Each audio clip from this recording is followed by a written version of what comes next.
ओम शांति। ये बाबा की 27 तारीख की साकार वाणी है। सार है मुरली का। मीठे बच्चे, याद की मेहनत तुम सबको करनी है। तुम अपने को आत्मा समझ मुझ बाप को याद करो तो मैं तुम्हें सब पापों से मुक्त कर दूंगा। प्रश्न: सर्व की सद्गति का स्थान कौन सा है जिसके महत्व का सारी दुनिया को पता चलेगा? तो बाबा ने कहा, आबू भूमि है सबकी सद्गति का स्थान। तुम ब्रह्मा कुमारी के सामने ब्रैकेट में लिख सकते हो, यह सर्वोत्तम तीर्थ स्थान है। सारी दुनिया की सद्गति यहाँ से होनी है। सर्व का सद्गति दाता बाप और आदम यानी ब्रह्मा यहाँ पर बैठकर सबकी सद्गति करते हैं। आदम अर्थात आदमी, वह देवता नहीं है, उसे भगवान भी नहीं कह सकते। ओम शांति। डबल ओम शांति, क्योंकि एक है बाप की, दूसरी है दादा की, दोनों की आत्मा है ना। वह है परम आत्मा, यह है आत्मा। वह भी लक्ष्य बतलाते हैं कि हम परम धाम के रहवासी हैं। दोनों ऐसे कहते हैं। बाबा भी कहते ओम शांति, यह भी कहते ओम शांति, बच्चे भी कहते ओम शांति। अर्थात हम आत्मा शांति धाम के निवासी हैं। यहाँ अलग अलग होकर बैठना है। अंग से अंग नहीं मिलना चाहिए, क्योंकि हर एक की अवस्था में योग में रात दिन का फर्क है। कोई बहुत अच्छा याद करते हैं, कोई बिल्कुल याद नहीं करते। तो जो बिल्कुल याद नहीं करते वह है पाप आत्मा तमो प्रधान, और जो याद करते हैं वह हो गए पुण्य आत्मा सतो प्रधान। बहुत फर्क हो गया ना। घर में भल इकट्ठे रहते हैं, परंतु फर्क तो पड़ता है ना। इसलिए ही तो भागवत में आसुरी नाम गाए हुए हैं। इस समय की ही बात है। बाबा बैठ बच्चों को समझाते हैं। यह है ईश्वरीय चरित्र जो भक्ति मार्ग में गाते हैं। सतयुग में तो कुछ भी याद नहीं रहेगा, सब कुछ भूल जाएंगे। बाबा अभी ही शिक्षा देते हैं। सतयुग में तो यह बिल्कुल भूल जाते हैं। फिर द्वापर में शास्त्र आदि बनाते हैं और कोशिश करते हैं राजयोग सिखलाने की, परंतु राजयोग तो सिखला न सके। वह तो बाबा जब सन्मुख आते हैं तब ही आकर सिखलाते हैं। तुम जानते हो कैसे बाबा राजयोग सिखलाते हैं। फिर 5000 वर्ष बाद आकर ऐसे ही कहेंगे, मीठे मीठे रूहानी बच्चों, ऐसे कभी भी कोई मनुष्य को कह न सके, न देवताएं देवताओं को कह सकते। एक रूहानी बाप ही रूहानी बच्चों को कहते हैं। एक बार पाठ बजाया, फिर 5000 वर्ष के बाद पाठ बजाएंगे, क्योंकि फिर तुम सीढ़ी उतरते हो ना। तुम्हारी बुद्धि में अब आदि मध्य अंत का राज है। जानते हो वह है शांति धाम अथवा परम धाम। हम आत्माएं भिन्न भिन्न धर्म की सब नंबरवार वहाँ रहते हैं। निराकारी दुनिया में जैसे स्टार्स देखते हो ना, कैसे खड़े हैं, कुछ देखने में नहीं आता। ऊपर में कोई चीज़ नहीं है, ब्रह्म तत्व है। यहाँ तुम धरती पर खड़े हो, यह है कर्म क्षेत्र। यहाँ आकर शरीर लेकर कर्म करते हैं। बाबा ने समझाया है, तुम जब मेरे से वर्षा पाते हो तो 21 जन्म तुम्हारे कर्म अकर्म हो जाते, क्योंकि वहाँ रावण राज्य ही नहीं होता। वह है ईश्वरीय राज्य जो अब ईश्वर स्थापन कर रहे। बच्चों को समझाते रहते हैं, शिव बाबा को याद करो तो स्वर्ग के मालिक बनो। स्वर्ग शिव बाबा ने स्थापन किया ना। तो शिव बाबा को और सुखधाम को याद करो। पहले पहले शांतिधाम को याद करो तो चक्र भी याद आएगा। बच्चे भूल जाते हैं, इसलिए घड़ी घड़ी याद कराना पड़ता है। हे मीठे मीठे बच्चों, अपने को आत्मा समझो और बाबा को याद करो तो तुम्हारे पाप भस्म हो। प्रतिज्ञा करते हैं, तुम याद करेंगे तो पापों से मुक्त करूँगा। बाबा ही पतित पावन सर्वशक्तिवान अथॉरिटी है। उनको वर्ल्ड ऑलमाइटी अथॉरिटी कहा जाता है। वह सारे सृष्टि के आदि मध्य अंत को जानते हैं। वेदों शास्त्रों आदि सब को जानते हैं। तब तो कहते हैं इनमें कोई सार नहीं। गीता में भी कोई सार नहीं, बल वह सर्वशास्त्रमयी शिरोमणि है। माई बाप, बाकी सब है बच्चे। जैसे पहले पहले प्रजापिता ब्रह्मा है, बाकी सब बच्चे हैं। प्रजापिता ब्रह्मा को आदम कहते हैं। आदम माना आदमी, मनुष्य है ना, तो इनको देवता नहीं कहेंगे। एडम को आदम कहते हैं। भक्त लोग ब्रह्मा एडम को देवता कह देते। बाप बैठ समझाते हैं, एडम अर्थात आदमी न देवता है न भगवान है। लक्ष्मी नारायण है देवता। डेटिज्म है पैराडाइज में, नई दुनिया है ना, वह है वंडर ऑफ द वर्ल्ड। बाकी तो वह सब है माया के वंडर। द्वापर के बाद माया के वंडर्स होते हैं। ईश्वरीय वंडर है। हेवन स्वर्ग जो बाबा ही स्थापन करते हैं। अभी स्थापन हो रहा है।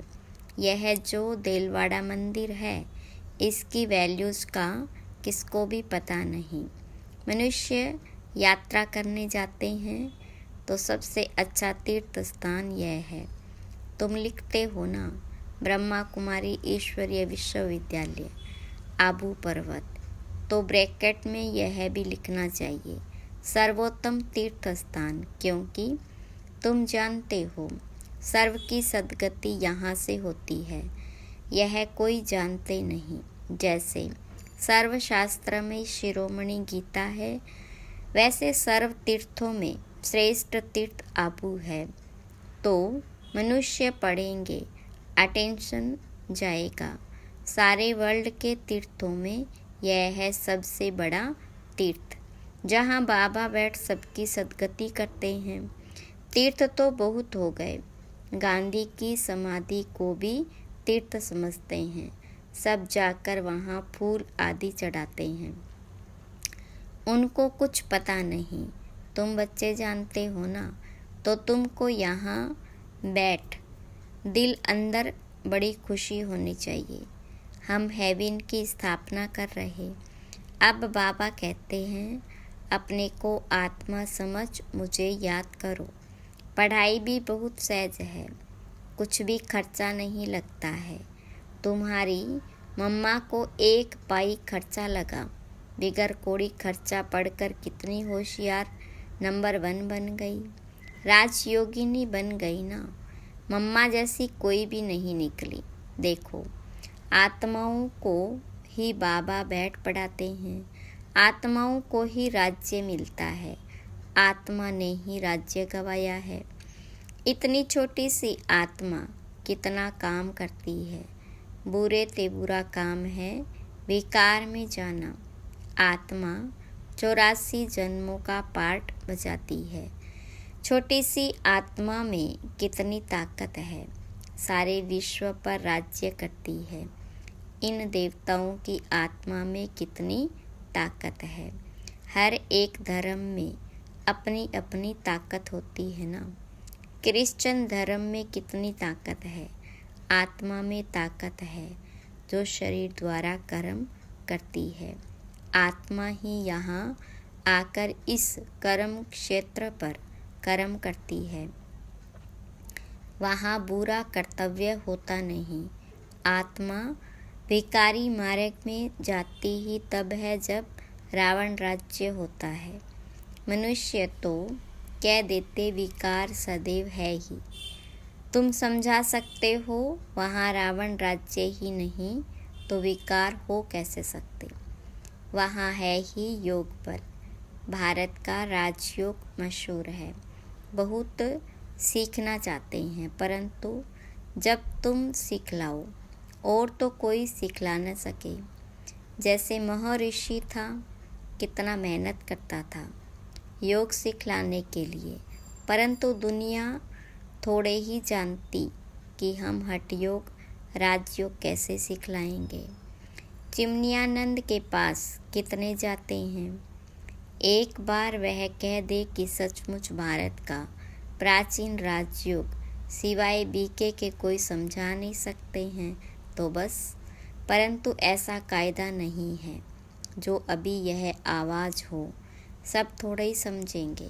बड़ी मेहनत है, महिमा भी होगी पिछाड़ी में। कहते हैं ना, अहो प्रभु अहो शिव बाबा आपकी लीला। अभी तुम समझते हो तुम्हारे सिवाय बाबा को सुप्रीम बाप, सुप्रीम टीचर, सुप्रीम सतगुरु और कोई समझते नहीं। यहाँ भी बहुत हैं जिनको चलते चलते माया हैरान कर देती तो बिल्कुल बेसमझ बन पड़ते हैं। बड़ी मंजिल है, युद्ध का मैदान है, इसमें माया विघ्न बहुत डालती है। वो लोग विनाश के लिए तैयारी कर रहे हैं। तुम यहाँ 5 विकारों को जीतने के लिए पुरुषार्थ कर रहे हो। तुम विजय के लिए व विनाश के लिए पुरुषार्थ कर रहे। दोनों काम इकट्ठा होगा ना। अभी टाइम पड़ा है। हमारा राज्य थोड़े ही स्थापन हुआ है। राजाएं प्रजा अभी सब बनने हैं। तुम आधा कल्प के लिए बाबा से वर्षा लेते हो। बाकी मोक्ष तो कोई को मिलता नहीं। वह लोग भल कहते हैं फलाने ने मोक्ष को पाया। मरने के बाद उनको थोड़े मालूम है कि कहाँ गया। ऐसे ही गपोड़े मारते रहते हैं। तुम जानते हो जो शरीर छोड़ते हैं वह फिर दूसरा शरीर जरूर लेंगे। मोक्ष पा नहीं सकते। ऐसे नहीं कि बुदबुदा पानी में लीन हो जाता है। बाबा कहते यह शास्त्र आदि सब भक्ति मार्ग की सामग्री है। तुम बच्चे सन्मुख सुनते हो, गरम गरम हलवा खाते हो। सबसे जास्ती गरम हलवा कौन खाते हैं? ब्रह्मा। यह तो बिल्कुल उनके बाजू में बैठे हैं। झट सुनते हैं और धारण करते हैं, फिर यही ऊंच पद पाते हैं। सूक्ष्म वतन में वैकुंठ में इनका भी साक्षात्कार करते हैं। यहाँ भी उनको ही देखते हैं इन आँखों से।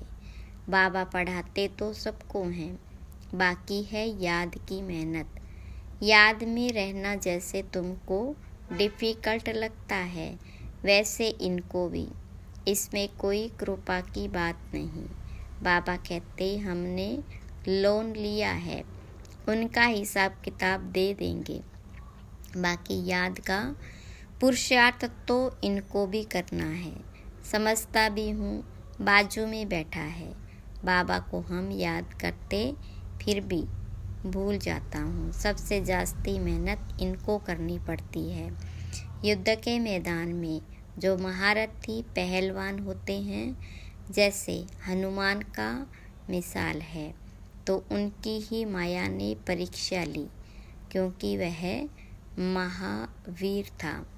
जितना जास्ती पहलवान उतना जास्ती माया परीक्षा लेती है। तूफान जास्ती आते हैं। बच्चे लिखते हैं बाबा हमको यह होता है। बाबा कहते यह तो सब कुछ होगा। बाबा रोज़ समझाते हैं खबरदार रहना। लिखते हैं बाबा माया बहुत तूफान लाती है। कोई कोई दे अभिमान होते हैं तो बाबा को बतलाते नहीं। तुम अभी बहुत अक्लमंद बनते हो। आत्मा पवित्र होने से फिर शरीर भी पवित्र मिलता है। आत्मा कितना चमत्कारी हो जाती। पहले तो गरीब ही उठाते। बाबा भी गरीब निवाज गाया हुआ है। बाकी तो वो लोग देरी से आएंगे। तुम समझते हो जब तक भाई बहन नहीं बने हैं तो भाई भाई कैसे बनेंगे। प्रजापिता ब्रह्मा की संतान तो भाई बहन ठहरे ना। फिर बाबा समझाते, भाई भाई समझो, यह है पिछाड़ी का संबंध। फिर ऊपर भी भाइयों से जाकर मिलेंगे। फिर सतयुग में नया संबंध शुरू होगा। वहाँ पर साला चाचा मामा आदि बहुत संबंध नहीं होते। संबंध बहुत हल्का होता, फिर बढ़ता जाता है। अब तो बाबा कहते भाई बहन भी नहीं, भाई भाई समझना है, नाम रूप से भी निकल जाना है। बाबा भाइयों यानी आत्माओं को ही पढ़ाते हैं। प्रजापिता ब्रह्मा है तब भाई बहन है ना। श्री कृष्ण तो खुद ही बच्चा है, वह कैसे भाई भाई बनाएंगे। गीता में भी यह बातें नहीं है। यह है बिल्कुल न्यारा ज्ञान। ड्रामा में सब नूंद है। 1 सेकंड का पार्ट न मिले दूसरे सेकंड से। कितने मास, कितने घंटे, कितने दिन पास होने हैं, फिर 5000 वर्ष के बाद ऐसे ही पास होंगे। कम बुद्धि वाले तो इतनी धारणा कर न सके। इसलिए बाबा कहते यह तो बहुत सहज है। अपने को आत्मा समझो, बेहद के बाप को याद करो। पुरानी दुनिया का विनाश भी होना है। बाबा कहते मैं आता ही तब हूँ जबकि संगम है। तुम ही देवी देवता थे, यह जानते हो। जब इनका राज्य था तब और कोई धर्म नहीं था। अभी तो इन्हों का राज्य है नहीं। अच्छा, मीठे मीठे सिकिलदे बच्चों प्रति माता पिता बाप दादा का याद प्यार और गुड मॉर्निंग। रूहानी बाप की रूहानी बच्चों को नमस्ते। रूहानी बच्चों की रूहानी बाप दादा को याद प्यार, गुड मॉर्निंग और नमस्ते। धारणा के लिए मुख्य सार। पहली पॉइंट, अब पिछाड़ी का समय है, वापस घर चलना है। इसलिए अपनी बुद्धि नाम रूप से निकाल देनी है। हम आत्मा भाई भाई हैं, यह अभ्यास करना है। देह अभिमान में नहीं आना है। दूसरी पॉइंट, हर एक की अवस्था और योग में रात दिन का फर्क है, इसलिए अलग अलग होकर बैठना है। अंग अंग से न लगे।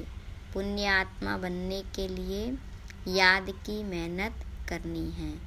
वरदान, बाबा के प्यार में अपनी मूल कमजोरी कुर्बान करने वाले ज्ञानी तू आत्मा भव। विस्तार, बाप दादा देखते हैं अभी तक 5 ही विकारों के व्यर्थ संकल्प मेजॉरिटी के चलते हैं। ज्ञानी आत्माओं में भी कभी कभी अपने पुण्य व विशेषता के अभिमान आ जाता है। हर एक अपनी मूल कमजोरी व मूल संस्कार को जानता भी है। उस कमजोरी को बाबा के प्यार में कुर्बान कर देना, यही प्यार का सबूत है। स्नेही व ज्ञानी तू आत्माएं बाबा के प्यार में व्यर्थ संकल्पों को भी न्योछावर कर देती है। स्लोगन, स्वमान की सीट पर स्थित रहे, सर्व को सम्मान देने वाले माननीय आत्मा बनो। अच्छा, ओम शांति।